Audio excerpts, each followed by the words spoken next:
because I didn't know anything about how to be a surrogate speaker, you know. I just know what I know, and I was speaking what I know, but that was too hot, so they had to let me go. I want you to hear this. His doctor, who has passed away, came to the final call and said to me, Farrakhan, please don't attack Reverend Jackson. I said, Doc, you don't have to worry about that. When the press came to me and said, well, it's all over, ain't it, Farrakhan? I said, no, it's just beginning. That's right. I would not attack my brother because he was the hope of all of us in '84. So I could swallow his rejection of me. Now, this is my history. Yes, sir. Yes, sir. This is my history, brothers. And I backed Reverend and told the people, back him, so that when he gets to the convention, we will be united, and maybe we could extract something from the Democratic Party. That was '84. We haven't extracted too much since then. I'm coming to our current president.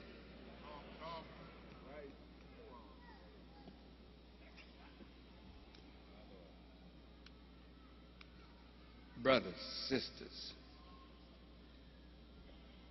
it had to be verified for me that Elijah Muhammad was alive and that I was not guilty of teaching falsehood to the people.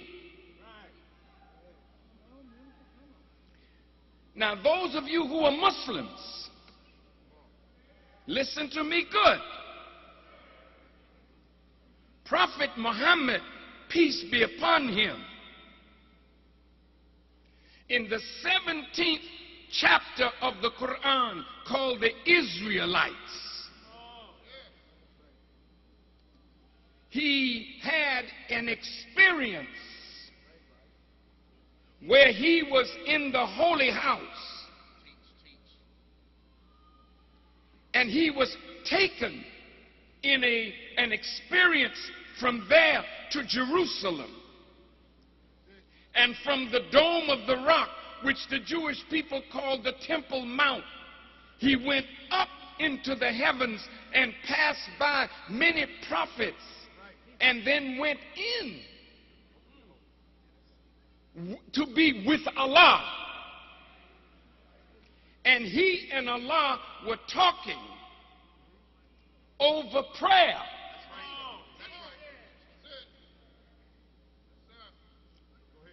And Allah told him, well, tell the people they should pray 50 times a day. When he came out, walked by Moses, Moses said, tell him that's a lot. Please go back and ask him to cut that down a little. And he went back, and the Lord cut it down a little more. And then he went back, he said, 20 times, 25 times, that's to pray, So finally, the Lord said, tell them 5 times a day. The next morning, Muhammad comes out. They know he was where he was all night long. And he tells them his experience.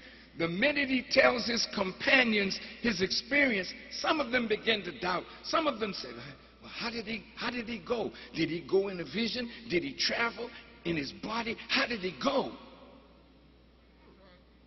And the prophet said, well, I saw what I saw. I heard what I heard. There's a caravan coming from Syria. They hadn't seen it yet.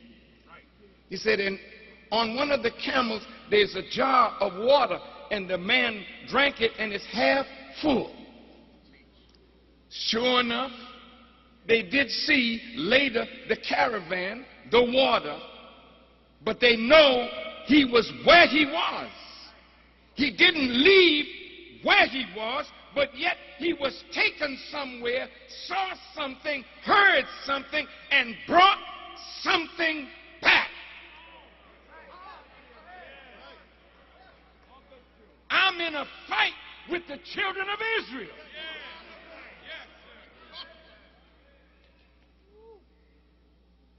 And I'm on my way to California to speak at the forum. 19,000 people come out. And the Jewish Defense League is marching. Who do you want? Farrakhan. How do you want him? Dead.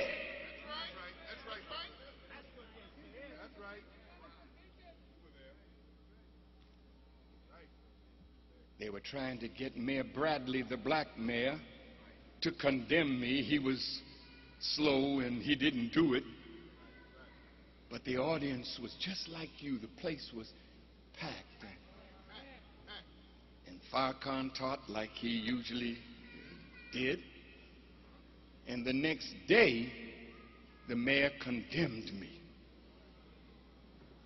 My wife and I slipped out of L.A., drove down to San Diego, went into Tijuana, got on a plane, and went to Mexico. And in a tiny little town called Tepoztlan, there's a mountain on top of which is the ruins of a temple dedicated to Quetzalcoatl, the Christ figure of Central and South America. A mountain which I've climbed many times.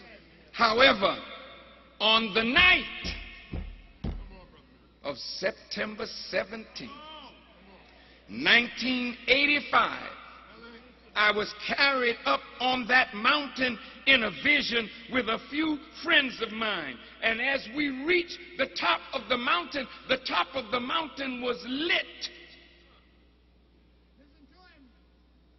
And a wheel, or what you call a UFO, came over the mountain but didn't come all the way over, was on the outside of the mountain. 3 legs came down out of this wheel-like object.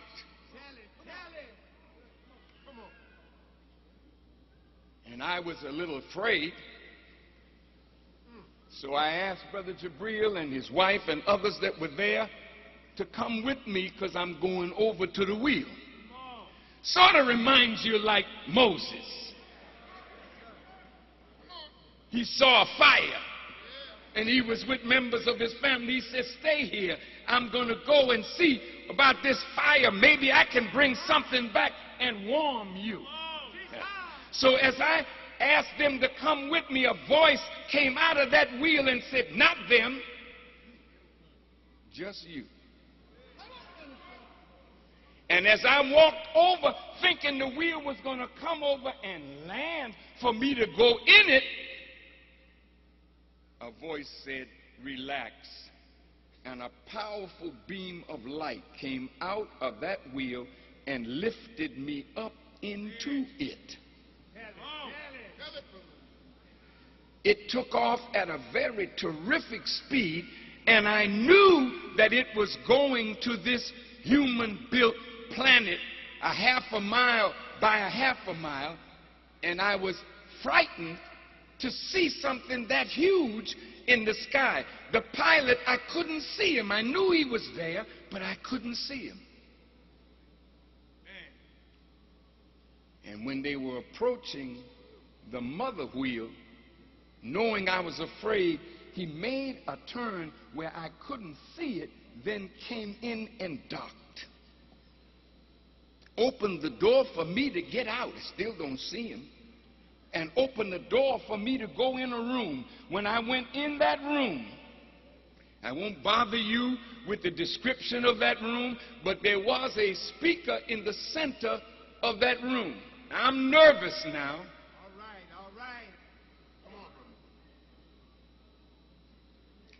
and a scroll rolled down in front of me. A scroll with cursive writing on it. And I'm trying to come close to read it, and Elijah Muhammad spoke to me. I die before I lie. It ain't worth it to be a liar only to be found out later. I don't have time for that.